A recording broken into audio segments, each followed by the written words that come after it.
Hi guys, welcome to Mommy's Table Talk. Okay, so today is going to be story time. I did say that I was going to do a video that talks about what transpired um, throughout my pregnancy, which made me have to deliver early for my daughter. So let's go ahead and get started with that. May 1st, I had a doctor's appointment. It's a bit funny, but May 1st, I had a doctor's appointment with my OB to actually go and get put on birth control. So they went and did the blood work and, everything that they needed to do. May either 3rd or 4th, they called and they're like, okay, so we can't put you on birth control because you're pregnant. So I was like, okay. They was like, so we need for you to start taking prenatals, and your next appointment will be turned into a prenatal appointment where they're gonna do my first sonogram and stuff like that. So I was excited for that. So I was going to the same OB. Basically, we'll say um month 1 to middle of month 6. And I want to say maybe like 18 weeks after all the blood work and everything, about 18 weeks. They took blood work and labs and stuff, and they had said that my blood sugar was high. So they sent me to the high risk prenatal doctors. I guess that's what they're called. So I was having two different, I was going to two different doctors a week or like a month or whatever. Um, so that was that. So I wound up finding out that I wound up developing gestational diabetes, which is basically you get diabetes. Excuse me, you get diabetes while you're pregnant, and then once you have your baby, everything goes back to normal. Um, so I was going back and forth to different doctors, high risk, my regular OB, stuff like that, doing the lab works and all that other stuff. And I kept being told, you're fine, you're fine, you're fine, you're fine, nothing to worry about. Everything's okay. It's okay. So if my life and my child's life is in your hands and you're telling me nothing to worry about, you're okay, I'm going to assume that I'm okay. Um, then it got to the point to where things wasn't sitting right with me. I would ask questions as far because with me, this is my very first pregnancy, my very first time being a mom. So all of this is brand new to me. So if I'm asking questions with you being a doctor, I would be expecting for you to have the answer. If you don't have the answer, maybe have a pamphlet with something. Yeah, not with them. I asked questions and I constantly got a deer stuck in headlights. Yo, I swear the doctor that I had, yo, she was on something. I don't know I don't know. She was on something because it was like when I asked her questions, it's like she zoned out and she just had the blankest stare. And I'm like, hello, Earth to you. You gonna answer my question or at all? Like, come on now. So it was a lot of back and forth with these doctors, and it started rubbing me the wrong way. And I'm like, it got to the point to where I didn't trust them. And I'm like, I'm not going to have someone involved with helping birth my child if I don't trust you. I don't trust you. My life and my child's life is not going to be in your hands. Point blank, period. Big dot. I'm not playing. So I wound up switching to another OB, like I said, in the middle of my 6th month. And it was the same name. I'm not going to put them out there. Um, it was the same name, just a different practice because of course, I had different doctors. Which shout out to them because they are the real MVPs. I love them to death. They are amazing. Um, so I wound up my very first appointment with the new OB. Um, that was basically all it took.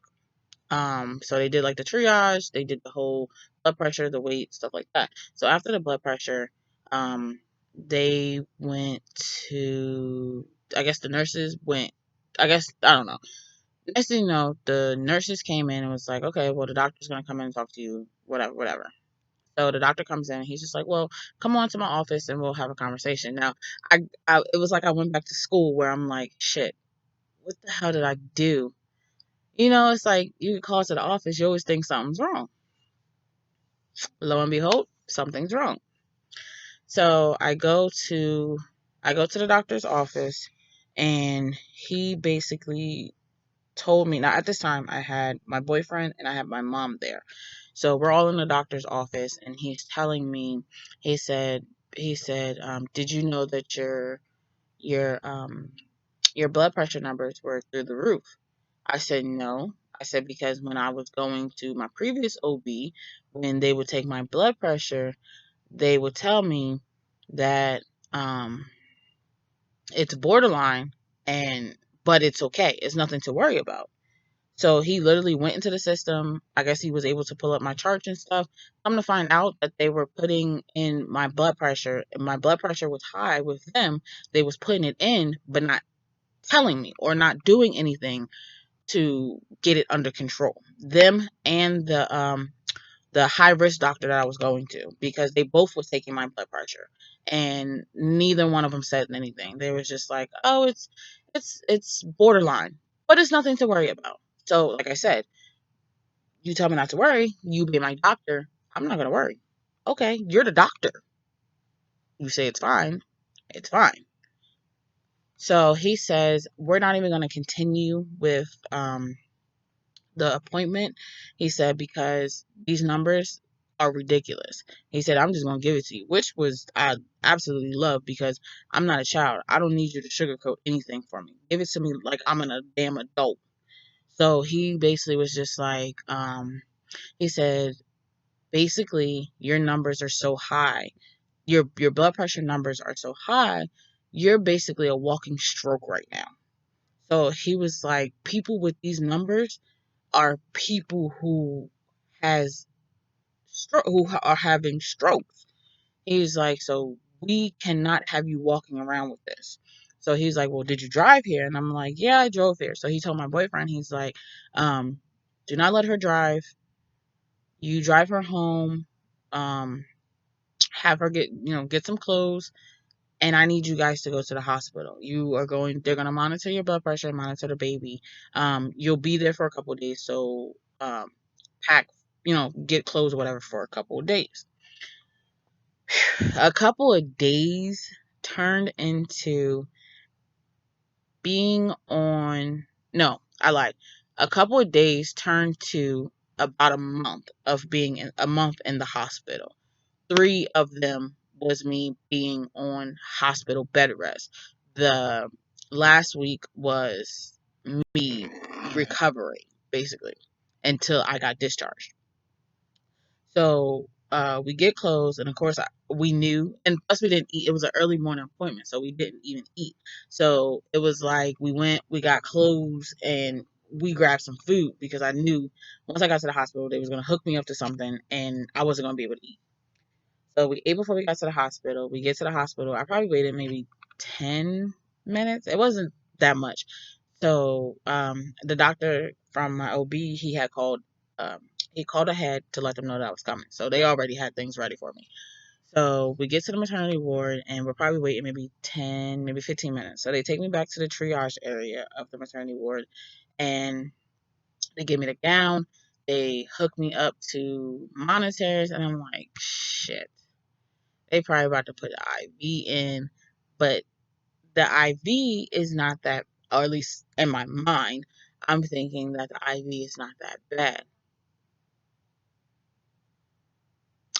I guess it's, I guess the IV gets put in a different location when you're pregnant.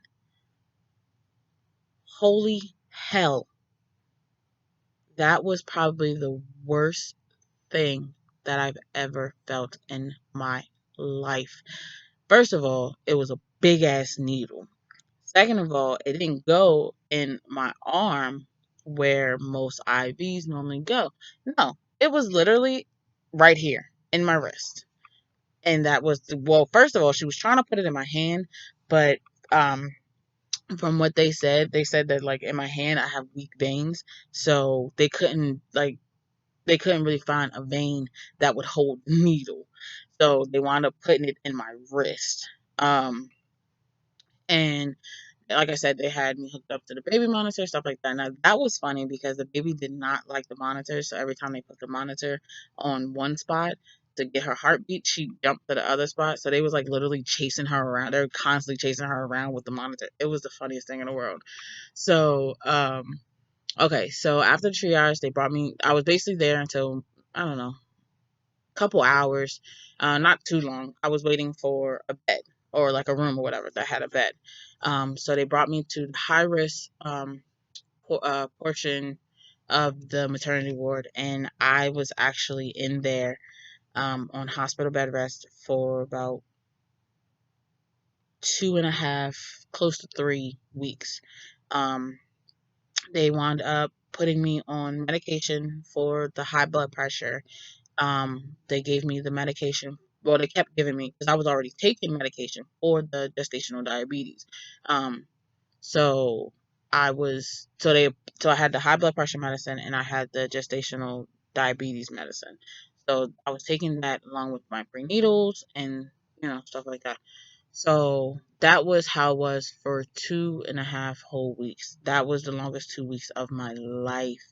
Just I was literally confined to the bed for 2.5 weeks. They was like I was like, can I go walk? Can I go outside? Can I do something? Walk the halls. I mean, can I walk to the nurse's desk? Can I do something? They literally was like, we need you in the bed, not moving around. Just watch TV. Or they brought me coloring books and shit, and I'm like, I was actually excited because I love coloring. It's super relaxing for me, but they brought me markers. I prefer to color in color pencils. So I just left them. I was like, whatever. So yeah, so 2.5 weeks. It was super hard, but I will say shout out to my boyfriend. He is the real MVP because anybody that anybody that know hospitals knows that those couches that's in the hospital rooms are so uncomfortable. Even if you're just sitting on them, it's like, oh my god, this is too much. Give me the chair, the rocking chair, something. I don't know, but like I said, everybody knows that them couches is so uncomfortable, and he was on that couch every single night with me in the room. Like he refused to leave my side. Like he is the real MVP. He has been my rock throughout all of this. Like that's a man. I'm trying to tell you, like that's Bay. He the real MVP. Like he refused to leave my side. Um, so it was like he would get up for work, leave from the hospital, go to work. When he get off of work, he's back at the hospital with me. Like it was good. I'm glad that I didn't have to go through it alone. Like I said, he was there by my side throughout it all, still by my side. Like that, he's an amazing man, and I'm so grateful to have him. Um, but so after 2.5 weeks, so it was like I had so much going on that it was like they'll get one thing under control and then something else, you know. So it was like, okay, so we got this, so we got the high blood pressure and the diabetes under control, so that's perfectly fine. But then they were like, okay, well, let's do a urine sample. They do a urine sample, then they went to a 24-hour urine sample, which um wound up finding out that I had a very very high amount of protein in my urine, which led to kidney failure. And that's why I'm like, all of this could have, I feel like all of this could have been avoided had my very first OB, when I was leaving urine samples, had said, hey, there's protein in your urine. Let's do this. Let's figure this out. You know what I'm saying? Hey, your blood pressure's high. Let's get that under control. Nobody did nothing. It is what it is. So after the 24-hour sample, it was like, okay, well, your numbers for your protein in your urine is super high. Um, which could he's like which could or I'm sorry, I think it was she, because I actually worked with every single doctor of my new OB in the hospital. I was in the hospital. I literally met every single one of them at the hospital. Um, and they were like, okay, so that it could lead to, sorry, I just had the biggest brain fart. It was like that the protein in my urine can lead to kidney failure. We're going to double check that.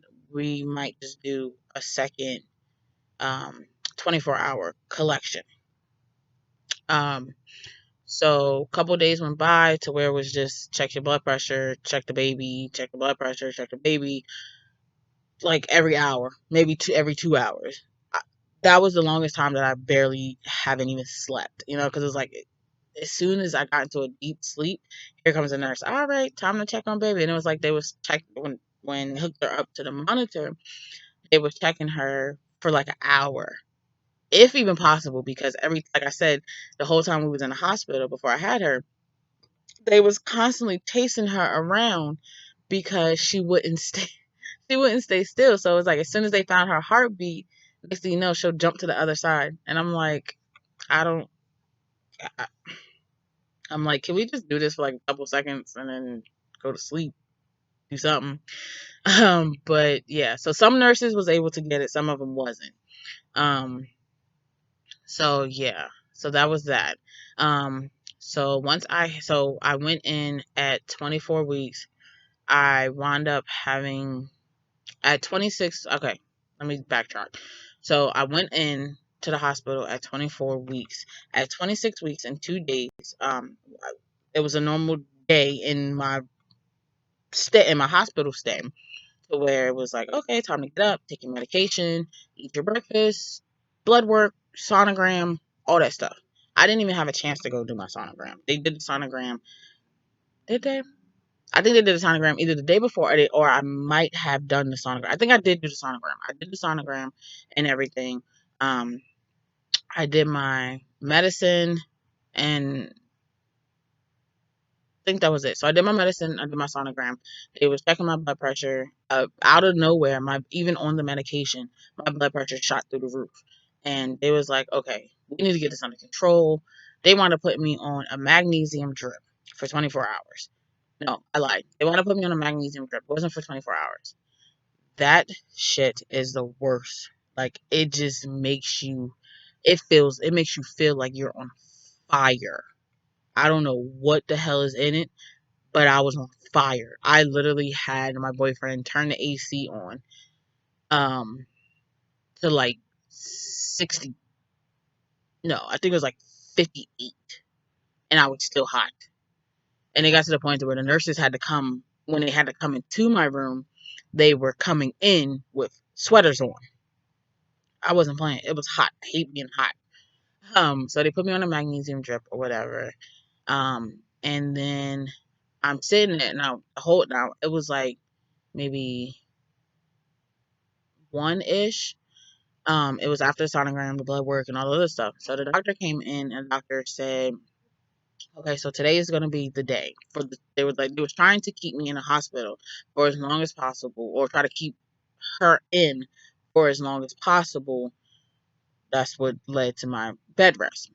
So, um, like I said, 26 weeks. They came in after all of the tests and medicine and stuff like that. They came in and it was like, okay, today's gonna be the day, because um, it's gotten to the point to where your kidneys are starting to fail. Your kidneys, though not starting to, but your kidneys are failing because they did the 24-hour protein test again. So they're like, your kidneys are failing. Um, and it got to the point to where my placenta. No, I'm sorry. I wound up developing. I'm backtracking. I'm sorry. I gotta backtrack. Okay, so I had the high blood pressure. I had the gestational diabetes. My kidneys were failing. I developed preeclampsia, which at 26 weeks, when I had to deliver, it wound up becoming severe preeclampsia, as well as my placenta completely shut down. It was like it couldn't handle all that was going on. So, um, they basically came in and they was like, well, we're gonna have to deliver. All of this is what's going on. Baby's not getting any oxygen, baby's not getting no blood, baby's not getting no nutrients. And basically it's to the point to where we have to take her out in order to save your life and save baby's life. Um the doctor, they were so persistent, and that's what I love. The doctor literally was like, I'm not losing neither one of y'all. So we gonna do what we gotta do. So they waited for my boyfriend to come, and he was like, I had to call him and tell him I'm freaking out. And I'm like, babe, they gotta deliver her today.